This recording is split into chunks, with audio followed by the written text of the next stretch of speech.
I'm Sarina Fazan. Taking a risk, making a difference, and changing the course of your life. Remarkable stories from people defying the odds. You're listening to Trailblazer.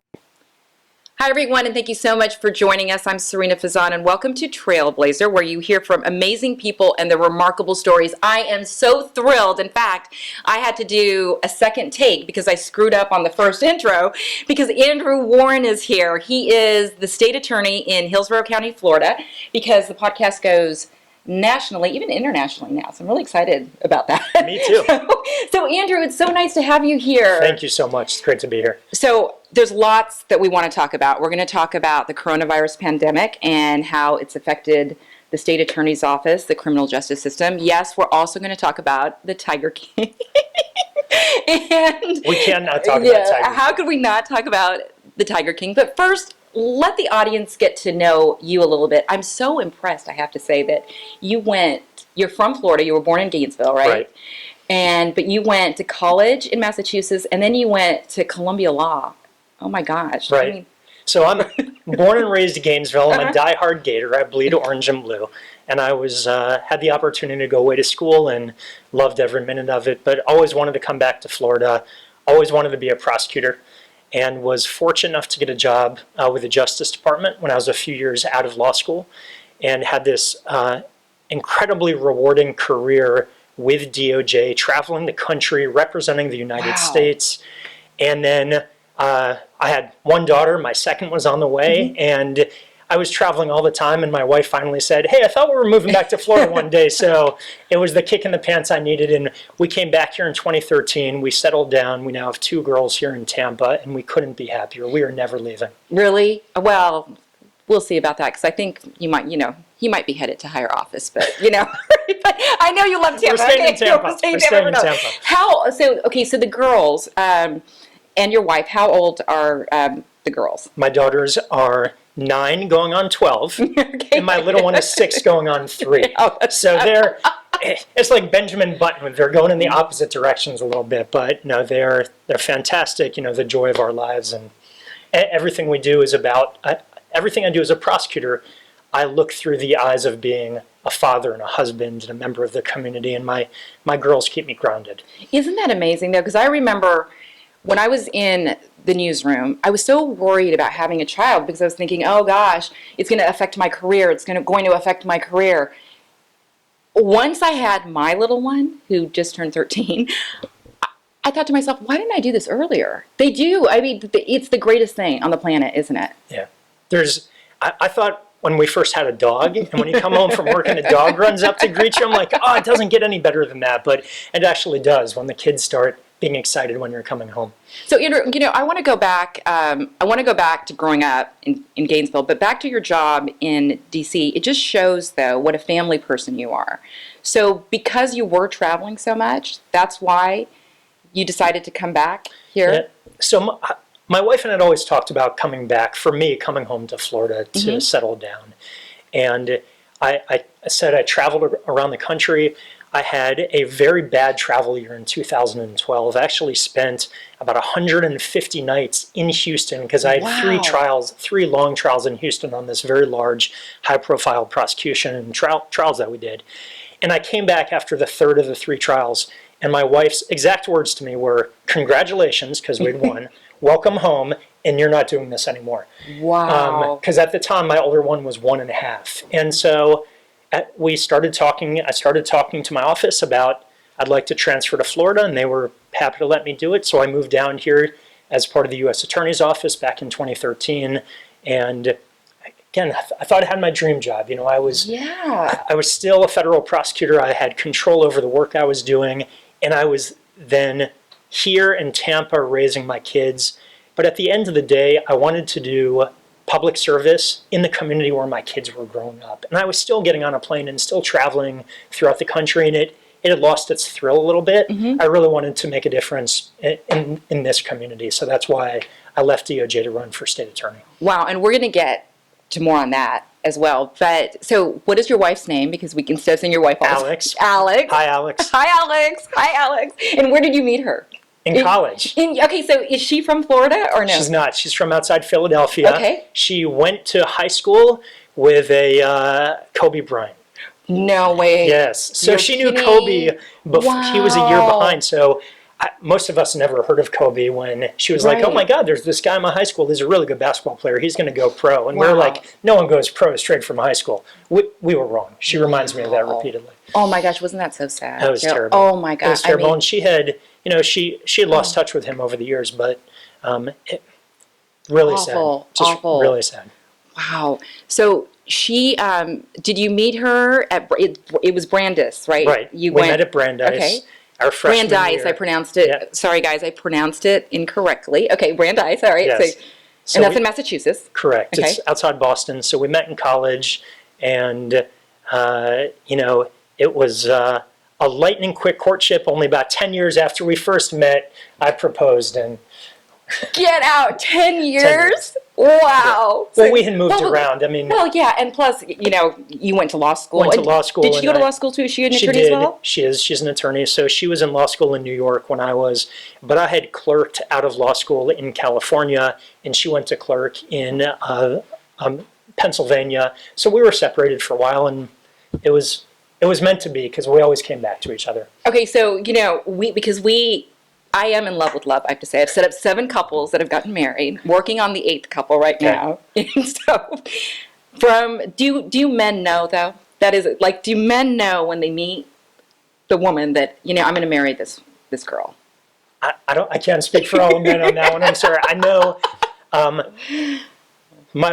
Alex and I became best friends early on in college. Mm-hmm. And as soon as I realized that marrying my best friend was like the greatest gift. Yeah. And so, yeah, and we've been really happy again, 2 beautiful children, and I'm very blessed. It's awesome. And she is my compass and my rock, and That's awesome. Is she practicing law? She or does. She does. So she's not a stay-at-home mom. She practices law, and she law. takes care of the 2 kids, and you're the state attorney. I mean, that's pretty impressive. I have to yes, say. and she has a nonprofit, and she's a busy girl. Well, I'd like to invite the 2 of you back on because part of the podcast is Power Couples we're Okay. launching. So I'd love to have both of you on. So there's many We'll have to convince her to do it. Oh, The okay. camera will freak her out. Okay, well, it's a little camera. Yeah. You can't even tell. Camera still freaks me out. No, Sarina, come on, so. you are great. I mean, you really are great. And one thing I want to say as a journalist, what I really, really appreciate about you and your office is the transparency. I feel like, things happen in life, right? But your office has always been very transparent. We can always ask the questions that need to be asked. If it's an active investigation, you tell us you can't comment. But if there's something that you can say, you will. And I think the Bayshore crash, we can talk about that too. We'll get into that, not to jump around too much. But speaking of your office and the state attorney's office, I mean, my goodness, what about this whole coronavirus crisis pandemic? I mean, how is it affecting the office? I think it's affected us the same way it has everyone in their own industry. It's created a lot of problems. But we've adapted, I think, like this entire community and country has. It's important in the criminal justice system that we do everything we can to actually keep things moving forward. We don't want to delay holding defendants accountable. We don't want to delay achieving justice for victims and their families. We don't want to even infringe upon a defendant's constitutional rights to have a speedy trial and get, the process over with. So the difficulty has been, how do we figure out how to keep things moving forward when the last part of the process, being in court to try a case, we can't do. So we've been doing everything behind the scenes that we usually do. Investigating, charging, working with defense counsel, litigating issues, preparing for trial. We just get up to that point where we're ready to try the case, and we're not having the trial. So that's the roadblock we have right now in the system. And this community, the stakeholders in the system have been so good, from our chief judge, Ron Figueroa, to our public defender, Julie Holt, our law enforcement, our sheriff, Chad Chronister. From the beginning, we're in communication all the time, and we have a very good relationship. And that just made it so seamless for us to figure out how to navigate uncharted waters here in terms of how do we move forward with a process where we can't be in the courthouse, but we need to keep the system running. And we've been pretty successful about finding ways to do it. Well, what do you think about, because I had Judge Nick Nazareth in here, and he was talking about the mission critical courtrooms. Sure. But trials aren't even going to begin until like July at least. That's right. We now have trials coming back set the first week in July, and it's, we have to make a lot of adjustments. We want to make sure that people are comfortable when they come into the courthouse. And not only figuring out how to keep jurors socially distanced and comfortable and safe and healthy, but we also recognize there's been tremendous economic impact from this. And people have lost their jobs and difficulty as they transition back into jobs. And the idea that we're now bringing people into the courthouse to prioritize these high-profile cases that take longer to try. These are all issues that we are aware of in working through to keep the system moving forward in a way that keeps the community safe, understanding what's going on, and trying to be transparent at the same time about everything we're doing. Because, back to your point, and I appreciate the compliment, we try to be transparent on everything because transparency builds trust. Yes. When people understand what we're doing and why, they may not agree with all the reasons, but at least they understand what our intentions are. Absolutely. And, speaking of juries and the jury trials, to be quite candid, sometimes it's hard to, in the most perfect circumstances, sometimes it is hard to seat a jury. Right. So now, with this pandemic and this crisis, is that a concern? It is. It is. And so we are prioritizing high-profile cases to go first. We're going to do all the things logistically we need to do to keep people spaced out in the courtroom and everything. But it is a concern. I think our judges have done a good job of trying to let the community know how we are doing things to be hygienic and socially distanced in the courthouse so that people don't have to worry about their health when they come in. But it is going to be a challenge. You were talking about the high-profile cases. So there's certain cases that you do want to try first. What are those cases? Are there certain, like you and I were talking about some of the high-profile cases prior going on broadcast, and I told you that Bayshore crash case happened on my daughter's birthday a couple years ago. And for the audiences, if you don't mind explaining the cases and Sure. telling us which ones. So, one, we're trying to try the oldest cases first, looking at homicides. Sometimes we have these homicide cases that stick around or they have to be retried, and they can be several years old. And again, to make sure that we're achieving justice for the victims and their family, we want to move those forward as quickly as we can. So our priority is often we want to get these oldest cases done first. We also have other high-profile cases up. The Bayshore, that's the racing case. And can you tell the audience just the facts of that case? Yeah, of course. Because it goes across the country, so some Really, people may not know. So two young men, high school seniors essentially, So sad. were driving, racing is the allegation, down or up Bayshore, and struck a young mother crossing the street. Sad. It's terrible. First of all, there are 3 families ruined from it. Obviously, the mother and the daughter who lost their lives, there's nothing we can ever do to bring them back. And it's an awful case. it's just an awful case. It's a tragedy. It's one of those things that makes you cringe to know that 2 innocent lives were lost and that whole family's lives have been forever changed. And the 2 defendants now who are going to have to be held accountable for it. We've had, unfortunately, a series of accidents on Bayshore that have taken innocent lives of pedestrians.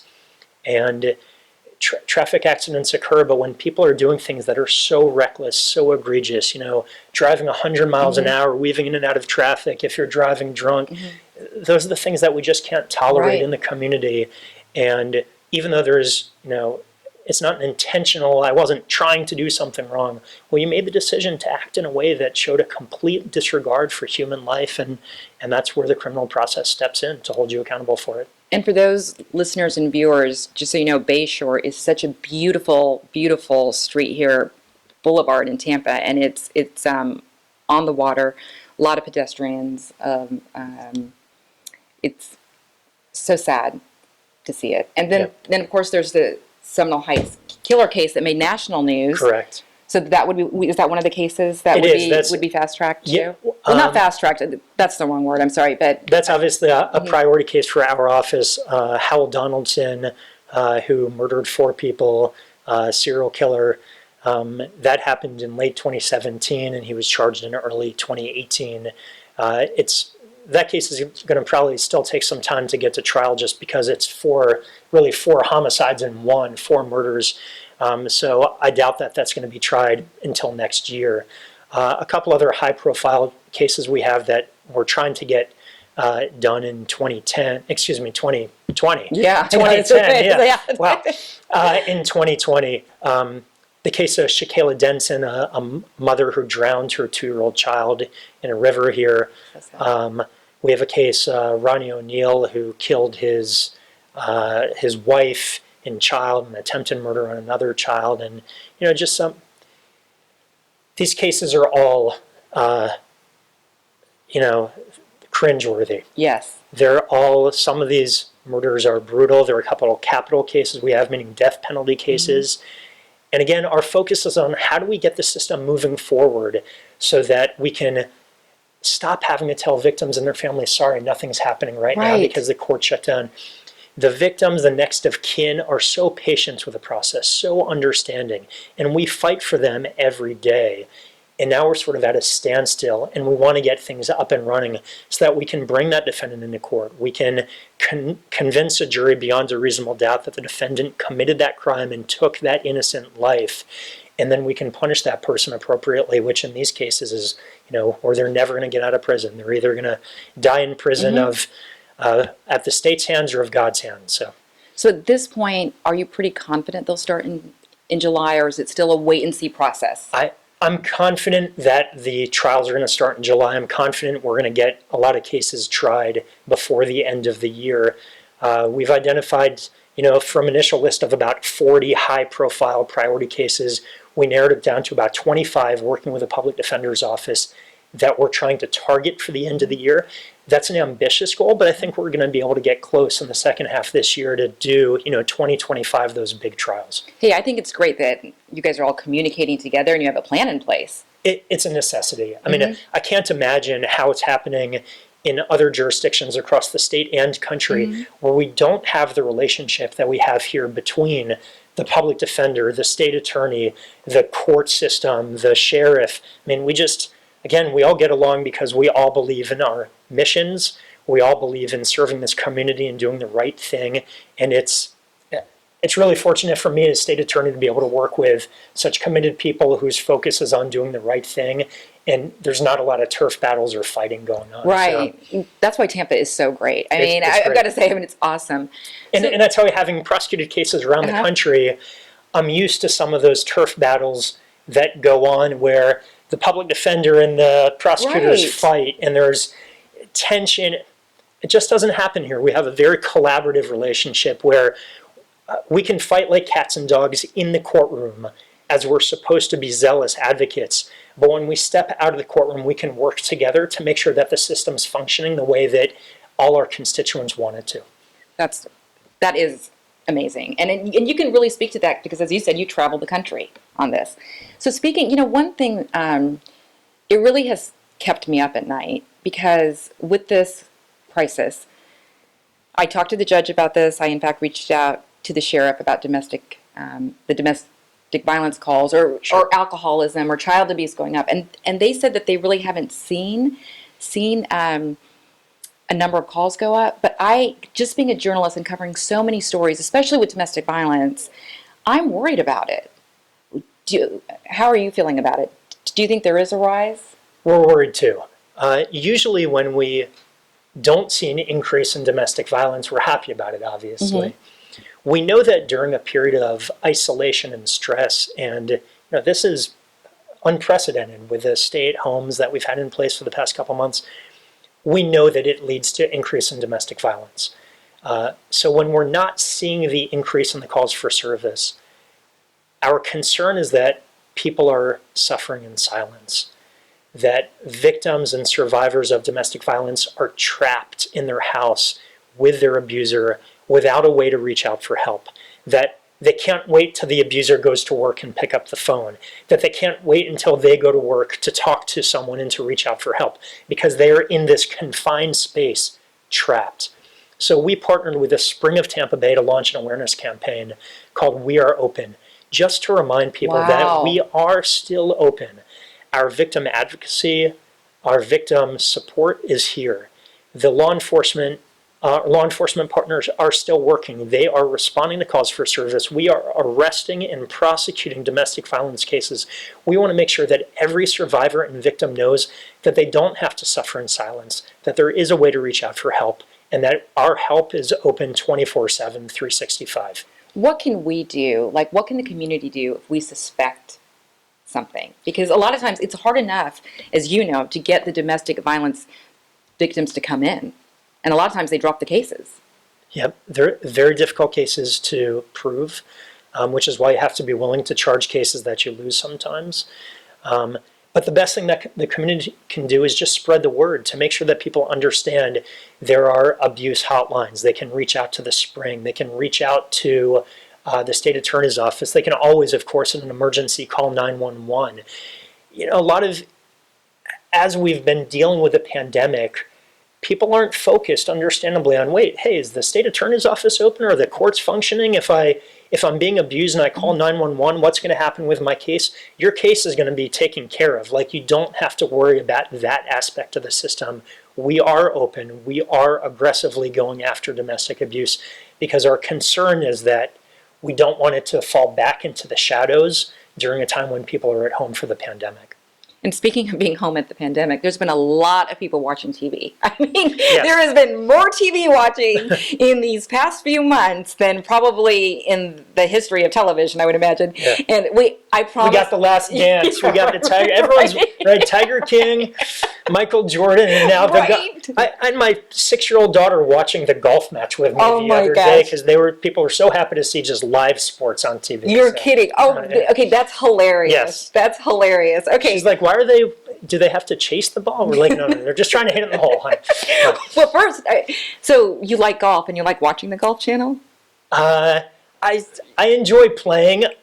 5 times a year I get out and I'm terrible at it. But no, it was cool to see like Tampa's new, favorite son, Tom Brady here. Yeah. And of course to watch, Tiger and Phil Mickelson. So, and I turned it on as we were hanging out on a Sunday afternoon, and my kids sat down and they're like, oh my God, sport. Because my 9-year-old and I love watching Rays games together. Really? So that's our thing. We watch the Rays religiously. And so she's been disappointed with the lack of sports, and my 6-year-old was happy to just sit on the couch with us. I know sports galvanizes the community. I mean, for sure. And that's so sweet that you and your 9-year-old watched the Rays. Yeah. Well, I promised the viewers and the listeners that we would talk about Tiger King. Okay. So the question that I have gotten from people, has Andrew Warren opened up an investigation against Carol Baskin, I should say. So I know it comes from the sheriff's office first. Right. So what is going on? What's going on with the Tiger King? So we haven't opened up an investigation. The sheriff has. Obviously some new information not only came to light during Tiger King, but also just because people were watching, there's always a chance that somebody sees something and remembers something. So I give the sheriff kudos for reopening the investigation and inviting additional leads to come in. And if it turns out that they find additional information against whatever happened, whether it was an accidental or intentional, that they'll investigate it thoroughly, and then if there's a case to be made, they'll bring it to us, and we'll take a deep dive into it as well. And don't worry, I'm not going to ask you if you think she's guilty or not.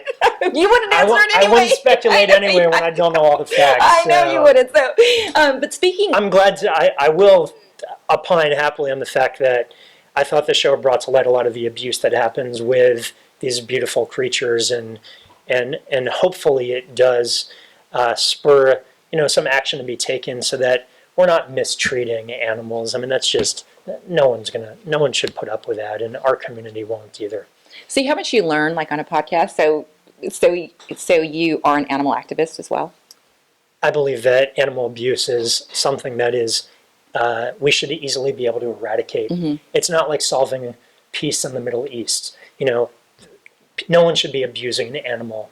And when we find people, we should go after them and make sure that they don't do it again. And, you tend to see a connection, too, between people who abuse animals at certain levels and, criminal behavior going on, something maybe wrong in their mind. But No, it's so interesting. All those the FBI studies that show that if you abuse cats, or animals when you're younger, you could it leads to criminal behavior, as you said. and we're dog owners. And, Right. So I know. We have our brand new COVID dog. So yeah. Really? Yeah. Well, the kid's at home for 2 months. It had been in the works for a while. My kids had been asking for a dog for a long time, and when we finally felt like they were responsible enough to help with it. All right, so you have to. What kind of dog, and what's the dog's name? The dog's name is Dudley. Okay, and so it's a boy. A boy. So it was for my 9-year-old's 9th birthday, which happened. We had no party for her, and it would happen during coronavirus, so that was the surprise for her, and she's been really good about it. It's a golden doodle, genetically engineered, NASA trained. The dog speaks 6 languages and has been very good. It's been a good distraction too when we've been spending so much time together at home. And I'm still going into the office every day, but it's a nice distraction as my wife balances work and being a teacher at home for my kids, and it's teaching them responsibility at a young age. And so she turned 9, you said, during the coronavirus She did, crisis. in April. In April. Oh, when is her birthday in April? April 6th. April 6th. So mine's April Fool's Day. Okay. So that's why it's Yeah. So, speaking of, back to the Tiger King just really quickly, but that's encouraged you to reach out on other cold cases, correct? Can you talk about that a little bit? Right, so the Tiger King phenomenon has sort of the next iteration of that, the Netflix show, was the Innocence Files. So people, after they finished, watching the Tiger King, they started watching the Innocence Files, which is a show about wrongful convictions. And the reality is that our system makes mistakes sometimes. We do lock up innocent people. We've had a couple hundred people in this country exonerated from death row, which is, as a prosecutor, I've sat with people who were on death row for a crime that they didn't commit. Oh, and I'm not talking about they were innocent on a technicality. I mean, they didn't commit the crime. We had arrested and prosecuted and convicted the wrong person. And it is gut-wrenching as a prosecutor to know that that happens. So back in 2019, we had started a conviction review unit within our office, a specialized unit within a prosecutor's office that looks at questionable convictions. And we had this going, I'm sorry, I said 2019, 2018. So we had this up and running for about the last year and almost 18 months now. And with we wanted to capitalize on the popularity of the Innocence Files, just to remind people that we have this very cutting-edge, innovative unit in our office to look back at questionable convictions, to see, one, did we make a mistake? So the purpose is to identify and fix a wrongful conviction. And if we find, God forbid, a wrongful conviction, we'll fix it. And if we don't, then it gives us clarity and closure on a case where a defendant may have been saying for years, I'm innocent, I'm innocent, I'm innocent, if you just talk to this person. Well, we go out and talk to that person. In cases where like, no, you're not innocent, this actually further proves that you are guilty. So it gives us closure on both sides, which is a great thing. No, that is a great thing. And speaking of that, what about, is it Amendment 4, giving prisoners who have completed their service to the right to vote again? Right. How do you feel about that? Well, Amendment 4, I think, is a great thing. It was passed overwhelmingly by Floridians in 2018. 65% voted for it at a time where it's hard to get 65% of people to agree on the color of the sky. Right. But it shows how much Florida was behind this. And the idea is simple. Florida was one of only 3 states that permanently took away the right to vote from felons. And now in Florida, if you've been convicted of murder or like a felony rape case, you're never going to get the right to vote back. But we have so many people convicted of nonviolent felonies, traffic offenses and drug offenses, and they never get the right to vote back. And it actually makes them more likely to reoffend. studies have shown that when you help people transition back to the community, including by giving them the right to vote, they're less likely to reoffend. So this is a public safety issue as well as a democratic issue. So long story short, we've been big supporters of Amendment 4, as most Floridians did. After it was passed, it's been tied up in legislation and litigation, and just recently a court ruled on it. And, a principle I think we can all agree with, that the right to vote cannot be conditioned on how much money you have. The idea that you have to pay off all of your fines and fees from a court before you can vote is not democratic, it's un-American, it's unfair. So the process we've put in place now is to help identify people who are unable to pay off those fees. And if they're unable, we don't waive the fees, they still owe them, but not being able to pay them off shouldn't be a roadblock to voting. You can still vote under Amendment 4, and hopefully you're still continuing to work to pay down those fees. Andrew Warren, it has been such a pleasure having you here. I could talk to you for hours. Thank you. Is there anything that you want to add that I didn't ask you, or anything that you would like to discuss? Not off the top of my head. I mean, we can talk about my beloved Florida Gators and what's going to happen if we end up with live sports again. But no, Sarina, I appreciate you having me on. I mean, these are such important issues for the community. We talk all the time about how we have three legs of the community. You have economics, you have education, you have criminal justice, and how they work together to make our community safer and stronger. And this community is so engaged, and people understand economic issues. They understand educational issues. We want to make sure they understand the criminal justice issues that keep our neighborhoods safe, that promote long-term safety. So thank you for having me to talk about them. Absolutely. And tell Alex, though, we've got to convince her. Okay. We've got to convince her to That's come on. fine. Power couples. All right, everyone. Thanks so much for joining us. In closing, paraphrasing one of my favorite poets, Ralph Waldo Emerson, go where there is no path and leave a trail. Just like you, Andrew Warren. Thanks for listening and watching, everyone. I'm Sarina Fazan.